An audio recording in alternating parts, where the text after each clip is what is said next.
dahulu yang dipimpin oleh ketua kelas. Kepada Ananda Nadia, silakan. Baik, sebelum kita memulai pembelajaran, apa yang kita berdoa terlebih dahulu. Berdoa mulai. Bismillahirrahmanirrahim. Amin. Semoga dengan pembacaan doa ini pembelajaran kita berjalan dengan lancar dari awal sampai akhir dan selalu diberkahi oleh Allah SWT. Amin. Amin ya rabbal alamin. Baik, sebelum Ibu memasuki materi kita pada hari ini, maka Ibu ingin mengajar Ananda terlebih dahulu ya. Baik, Bu. Sarah Adil aja, Ma? Ada, Bu. Iya. Nadia Sandira, Ma? Ada, Bu. Iya, Masya Allah. Hadir semuanya. Ada teman-teman yang nggak hadir? Ibu sakit, Bu. Sakit. Baik, kita sama-sama berdoa. Semoga Ananda itu diberi kesehatan dan dihilangkan segala penyakitnya. Amin. Baik, sebelum kita memulai pembelajaran, Ibu ingin kalian perhatikan dulu bangkunya. Kalau ada sampah, tolong dipungut. Baik, Bu. Ada sampah ya? Tidak. Aman. Aduh. Pada materi kita hari ini itu tentang kurban dan akikah. Baik, sebelumnya Ibu ingin bertanya kepada Ananda, siapa yang masih ingat materi kita pada minggu kemarin? Bu. Kurang tepat ya Nanda, materi kita pada minggu kemarin itu tentang fikih, ibadah dan syariat. Nah, kurban dan akikah ini juga merupakan salah satu ibadah dalam fikih ataupun dalam hukum Islam. Nah, sebelumnya Ibu ingin bertanya kepada Ananda, apakah Ananda sudah pernah melihat peristiwa kurban pada hari raya Idul Adha ataupun pernah menghadiri acara akikah? Sudah, Bu. Sudah. Ananda sudah tahu ya apa itu kurban dan akikah? Sudah, Bu. Masya Allah. Nah, pada pembelajaran kali ini kita akan mempelajari tentang kurban dan akikah sebagai bentuk ketaatan kepada Allah, keikhlasan, kesabaran, kepedulian kita terhadap sesama. Nah, sebelumnya Ibu akan memberikan Ananda sedikit motivasi pada pembelajaran kita hari ini. Bahwasanya kurban dan akikah ini mengajarkan kita untuk selalu taat kepada Allah SWT, bersyukur atas nikmatnya, serta kita itu harus peduli terhadap sesama. Nah, dengan memahami materi ini, kita diharapkan mampu meneladani keikhlasan dari Nabi Ibrahim alaihissalam dan juga Nabi Ismail alaihissalam dalam kehidupan sehari-hari. Nah, sebelum Ibu menyampaikan tujuan pembelajaran, Ibu ingin Ananda memperhatikan terlebih dahulu tentang foto kurban dan akikah. Nah, tadi kan Ananda sudah bilang kalau Ananda itu sudah pernah melihat peristiwa kurban dan akikah. Jadi ini adalah gambar dari kurban dan akikah. Apakah Ananda melihatnya? Lihat, Bu. Ada apa? Ada, Bu. Ada. Nah, ini adalah peristiwa kurban. Ini peristiwa Akikah. baik. Kemudian Ibu akan minta Ananda semua untuk berdiri terlebih dahulu. Kita sama-sama menyanyikan lagu tentang kurban. Supaya kita bersemangat ya untuk belajar ini. Satu, dua, tiga. Apa yang bisa buat kurban menyaksikan unta itu nama hewannya. Apa saja syarat hewan kurbannya. Tidak cacat, tidak sakit, serta cukup umurnya. Lagi. Satu, dua, tiga. Hewan apa yang bisa buat kurban kami saksikan unta itu nama hewannya. Apa saja syarat hewan kurbannya. Tidak cacat, tidak sakit, serta cukup umurnya.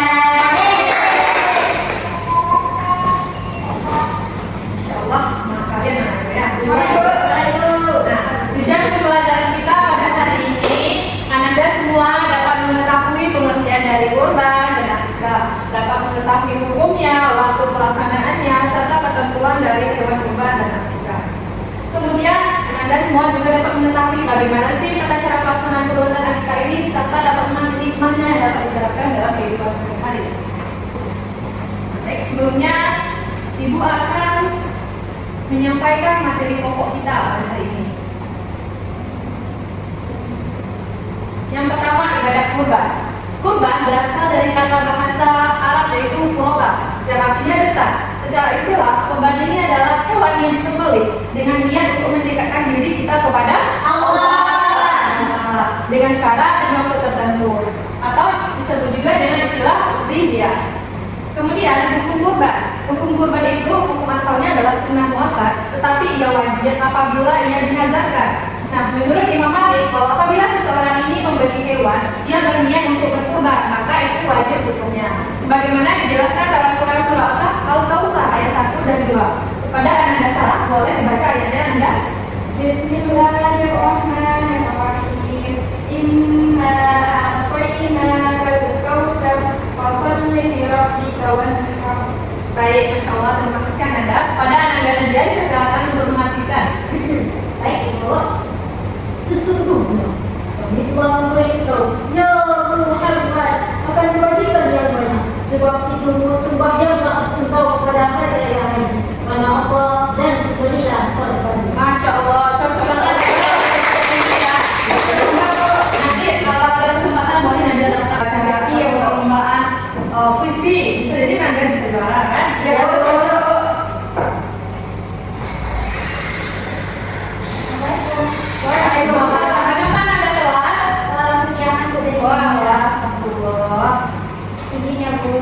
Ya boleh, silakan duduk. Nanti nggak boleh telat lagi ya.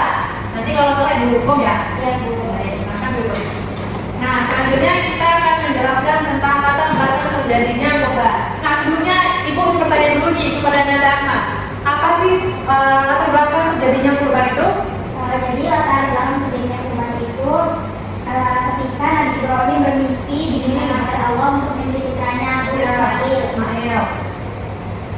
Ya, baik, terima kasih Ananda. Nah, Nabi Ibrahim ini bermimpi kan, Allah memerintahkan beliau untuk menyembelih putranya yaitu Ismail alaihissalam. Nah, setelah mendengarkan mimpi ini, Nabi Ismail yaitu putra dari Nabi Ibrahim itu, beliau dipenuhi keikhlasan dan juga kesabaran, menyerahkan dirinya dan meminta ayahnya untuk melaksanakan perintah Allah itu. Maka pada saat itu juga Nabi Ibrahim alaihissalam menyembelih putranya Ismail. Tetapi pada saat itu Allah menggantikan Nabi Ismail alaihissalam dengan seekor domba. Nah, ini adalah sebagai bentuk tebusan dari Nabi Ismail tadi.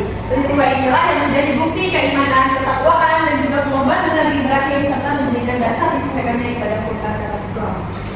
Nah, sampai di sini apakah Anda paham atau ada yang ingin bertanya? Paham. Nah, itu pertanyaan tentang nih. Tadi siapa nama anak dari Ibrahim? Ismail.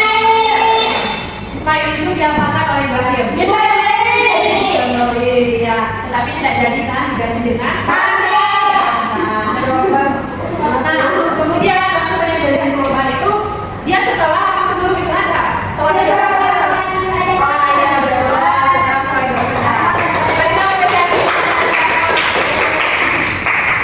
Nah, kalau misalkan dia berkurban sebelum itu ada apakah sah itu kurbannya? Pintar anak ibu ya? Nah, waktu pelaksanaan kurban ini pada tanggal 10 Zulhijjah sampai dengan 13 Kurbannya itu Allah mensyariatkan di dekat kita melaksanakan sholat Idul Adha. Karena pada zaman Rasulullah beliau melaksanakan penyembelihan kurban itu juga di dekat pelaksanaan sholat Id. Kemudian ketentuan kurban. Nah, hewan kurban itu adalah hewan yang kita ternak. Siapa yang tahu hewan-hewan apa saja yang bisa kita kurbankan? Sapi, ya betul. Kambing, domba, unta. Allah, pintar sekali ada tadi ya. Ya, Bu. Hewan kurban itu juga harus memenuhi syarat yaitu yang cukup umur dan dia tidak boleh cacat. Jikalau ia domba itu harus minimal 1 tahun dan sudah tanggal giginya. Kemudian kalau kambing itu harus minimal 1 tahun, sapi akan berbau 2 tahun, kemudian unta ini minimal 5 tahun. Nah, selain itu hewan itu harus sehat, ya tidak pincang, tidak cacat. Misalnya telinganya copot sebelah, maka ia tidak boleh dikurbankan. Nah, kemudian yang kelima ketentuannya itu seekor kambing dan domba hanya boleh untuk 1 orang yang kurban. Kalau dia sapi, kerbau ataupun unta itu boleh minimal 7 orang. Kemudian kemanfaatan kurban. Ibadah kurban ini bertujuan apa tadi? Untuk mendekatkan diri kepada Allah. Nah, daging kurban dianjurkan dibagikan 1/3 bagi orang yang berkurban, 1/3-nya lagi untuk fakir miskin, 1/3-nya lagi untuk masyarakat. Kemudian dalam penyembelihan kurban juga disunahkan kita membaca basmalah, salawat Nabi, takbir, membaca doa, langsung. Nah, hikmahnya itu ada 3. Ayo siapa yang bisa? Bu, Ada yang ada Sarah? korban itu bisa menunjukkan keimanan, ketakwaan, merasa syukur kita, Bu. Ya, yang kedua? Rasa kepada persaudaraan. Ya, yang ketiga? Menumbuhkan semangat dan kesadaran beragama pada masyarakat. Masya Allah. Apa yang Anda paham tentang ibadah pribadi?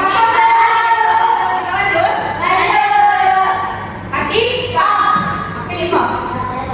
Hakikah itu secara bahasa berarti rambut yang tumbuh di kepala bayi.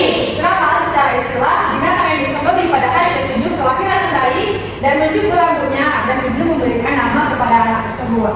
Kemudian hukum hakikah itu hukumnya sunnah bagi orang tua yang mempunyai kewajiban menanggung nafkah dari seorang anak.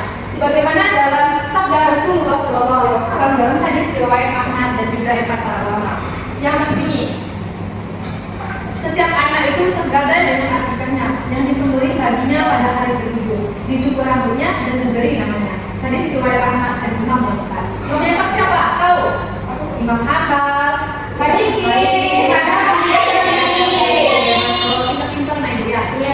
Nah, kemudian syariatnya. Syariat dari akikah ini itu bahwasanya akikah ini disyariatkan itu sebagai bentuk rasa syukur kita atas kehadiran seorang anak.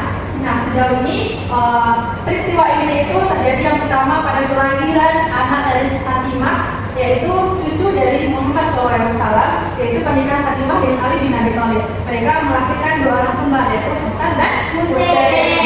Dan dengan peristiwa inilah mereka dari hadis yang dibacakan tadi. Kemudian jenis dan syariat hewan akikah. Kalau untuk anak laki-laki itu hewannya 2 ekor kambing, kalau perempuan 1 ekor kambing. Syaratnya tadi sama seperti kurban yang ada. Ya, Bu. Tapi bisa digarisbawahi kalau kurban ini kita bagikan dagingnya itu bisa mentah, tapi kalau akikah ini dagingnya sudah dimasak lalu kita bagikan kepada orang-orang. Ya, Bu. Paham Anda? Paham, Bu. Nah, waktu penyembelihannya itu bisa hari ke-7 kelahiran. Tapi jika orang tuanya itu tidak mampu, maka ia boleh hari ke-14. Jika tidak mampu lagi, maka boleh hari ke-27 pada kelahiran itu. Nah, kemudian terakhir itu adalah hikmah dari akikah. Hikmah akikah ini ada 3 ya Anda. Yang pertama, menunjukkan rasa syukur kita kepada Allah atas segala rahmat dan juga karunia yang telah dilimpahkan kepada keluarga. Kemudian menambahkan rasa cinta kepada orang tua, karena anak ini merasa ya disyukuri akan kehadirannya di dunia ini. Kemudian menunjukkan hubungan yang baik antara kerabat, sanak saudara, ataupun tetangga. Nah, apakah ada Anda yang tidak paham atau ada yang ingin bertanya tentang materi kita? Tidak, Bu. Siap untuk mengerjakan tugas? Siap. Atau video pembelajaran dulu? Mana mau video pembelajaran atau tugas dulu? Video dulu. Bagus. Bentar ya. Bu. Ini Ibu akan menayangkan video tentang kurban. Mohon untuk Anda semua untuk simak dengan baik ya. Baik, Bu.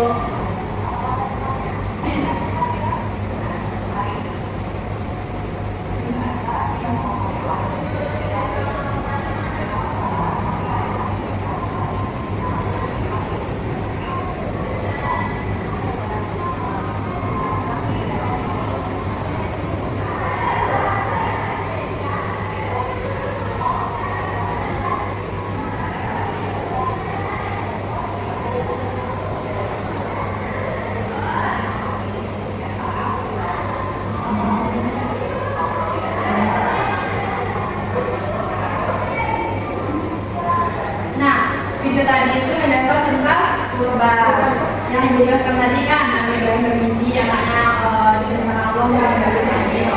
Sama tadi video juga materi juga tadi. Nah, kalau video ini tentang akikah, mohon Anda bersimak ya. Ya, Bu.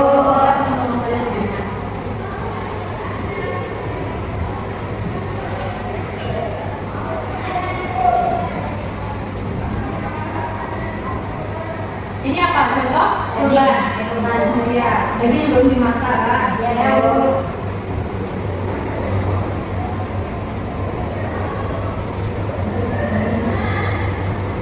Kalau ini contoh apa? Akikah. Ada anak yang baru lahir kan, ada yang meninggalkan, yang telah masak tadi daging tadi. Jadi paham ya Nanda? Paham. Ibu juga sedikit memperlihatkan kepada Nanda cara penyembelihan kurban. Sedikit sedikit saja ya Nanda. Iya, Bu.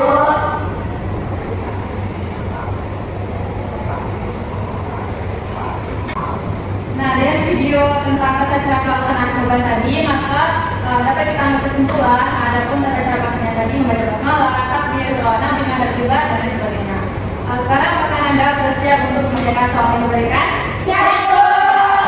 Baik, Ibu aku memberikan Anda membagi menjadi dua kelompok. Yang kelompok satu ada Sarah dan Rana, kelompok dua ada Nadia. Baik, Ibu akan memberikan waktu Anda 5 menit. Bu, Ya, Anda ada yang ingin ditanyakan? ini Bu. Ya. Ini gimana Bu? Bisa ngomong Kalau ini sesuaikan seperti lomba ini kan minimalnya 1 tahun, minimalnya yang benar 5 tahun. Terima kasih, Bu. Sudah siap Anda semua? Ya, Bu. Baik, ada yang mau maju dulu? Saya, Bu. Baik, kelompok dua silakan maju dulu.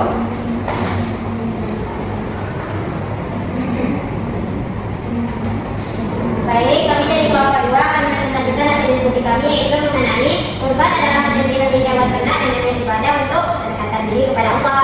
Waktu penyembelihan kurban itu dimulai dari tanggal 10 sampai 13 Zulhijjah. Nah, di sini sudah tertera gambar, yaitu ada gambar domba, kambing, sapi, unta. Nah, domba itu umurnya 1 tahun, kambing 1 tahun, sapi 2 tahun, unta 5 tahun. Nah, yang tidak boleh dikorbankan itu adalah kambing yang sangat kurus, sapi yang pincang, domba berseringan, sapi. Masya Allah, kita berikan aplaus. Baik, pada kelompok satu, silakan untuk di depan Anda. Anda siap? Ya, Bu. Baiklah teman-teman semua, saya perwakilan dari kelompok 2 akan mempresentasikan hasil diskusi kami. Yang pertama itu apa hikmah dari orang yang berkurban. Nah, bagi yang berkurban itu hikmahnya yang pertama adalah takwa dan taat, di mana bukti taatan kepada perintah Allah Subhanahu wa taala dan meneladani sikap keteladanan Nabi Ibrahim. Sekian dari kelompok kami. Assalamualaikum warahmatullahi wabarakatuh. Beri aplaus pada kelompok satu. Nah, dapat kita simpulkan bahwasanya pada kelompok satu tadi waktu pelaksanaannya pada tanggal 10 sampai 13 Zulhijjah dan tasdik. Kelompok dua tadi juga hikmah bagi orang yang berkurban mendekatkan diri kepada Allah dan juga bersyukur kepada Allah Subhanahu wa taala. Nah, kesimpulan kita pada hari ini, siapa yang bisa menyebutkan pembelajaran kita? Saya, Bu. Baik, boleh pada Dharma. Jadi yang dapat kita simpulkan dari pembelajaran kali ini adalah bahwasanya kurban dan akikah itu adalah ibadah penyembelihan hewan yang disyariatkan sebagai bentuk ketaatan dan rasa syukur kita kepada Allah Subhanahu wa taala. Baik, terima kasih kepada Anda. Kita beri aplaus kepada sebelum kita masuk pembelajaran, mari kita sama-sama mengucapkan hamdalah dan doa kepada Tuhan sendiri. Alhamdulillahirabbil alamin. Subhanakallahumma wa bihamdika asyhadu an la ilaha illa anta astaghfiruka wa atubu ilaik. Bisa kita belajar tentang riba ya. Ya, Bu. Kalian bisa membaca buku tentang riba. Baik, sebelumnya Ibu ucapkan terima kasih banyak. Assalamualaikum warahmatullahi wabarakatuh. Waalaikumsalam